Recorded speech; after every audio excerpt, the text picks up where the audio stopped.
Halo guys, kali ini Mimin akan melanjutkan episode sebelumnya dari anime Domestic Nakanojo.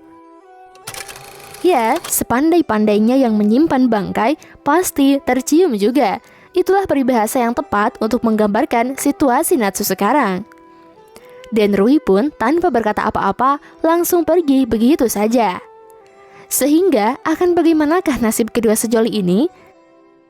Dengan didukung oleh latar cuaca yang sedang hujan, Natsu dengan tubuh penoda akibat kesulitan mencari kepercayaan Rui, akhirnya berhasil menemukan gadis itu sedang duduk di gazebo taman. Hingga diceritakan apa perasaannya sebenarnya pada Rui yang sudah sejak lama mencintai Hina. Anta, Hina nee no koto suki nano? Ore, ずっと前から先生のこと好きだった。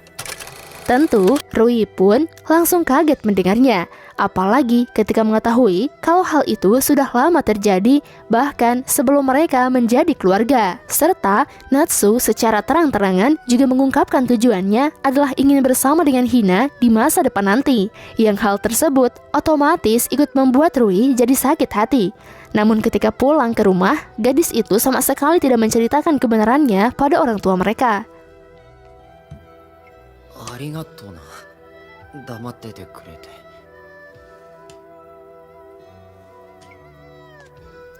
Keesokan harinya, ketika berangkat bersama, Rui pun sudah memutuskan kalau mulai sekarang ia akan membenci Natsu sebagai bentuk pertahanan diri.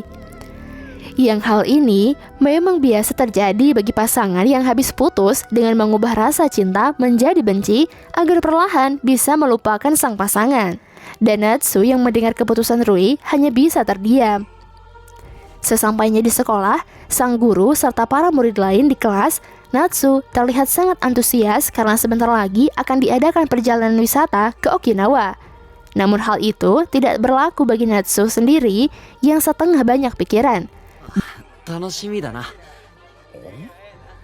Beruntung bagi remaja itu karena sebelum hari keberangkatan tiba, gips di kakinya sudah bisa dilepas dan Miu masih berasa bersalah dan meminta maaf atas kesalahan yang telah ia perbuat. Serta bersamaan dengan itu, datang Kiria sambil membawa berita baik kalau novel yang mereka buat berhasil memenangkan penghargaan khususnya dari novel buatan Rui. Sontak, Natsu sudah sejak lama menginginkan hal tersebut, seketika muncullah rasa iri. Tapi ia tetap berusaha tersenyum karena memberikan selamat atas keberhasilan Rui. Dan ketika dia pulang, Natsu seorang diri kembali mengunjungi kediaman Kiria dan menjadikan dirinya sebagai murid. Awalnya, Kiria sendiri sempat menolak, tapi karena Natsu terus memaksa, maka ia mempersilahkannya untuk masuk. 今日のショーの発表、ぶっちゃけすげえショックで。俺、どうしても作家になりたいんです。ま、それが夢なんだろうとはなんとなく分かってましたけど。 Dilihat dari karya buatan Natsu, ia memang memiliki bakat untuk menjadi seorang penulis. Tapi Kiria kembali mempertegas untuk menjadi seorang penulis dibutuhkan tekad yang kuat. Cerita Natsu juga harus mampu memilih apa ia ingin benar-benar menjadi seorang penulis novel atau sekadar menginginkan status novelis saja. Alhasil, mulai dari situ, Natsu terus menulis cerita, baik ketika berada di sekolah, di perpustakaan, bahkan ketika di kamar sebelum tidur, agar impiannya untuk bisa tinggal berdua dengan Hina bisa segera terwujud. Dan ia juga dibantu oleh Kiria yang akan menjadi penilai dari karyanya. これからは週に1本短編書き上げていこうと思います。勉強には差し支えないようにします。だから。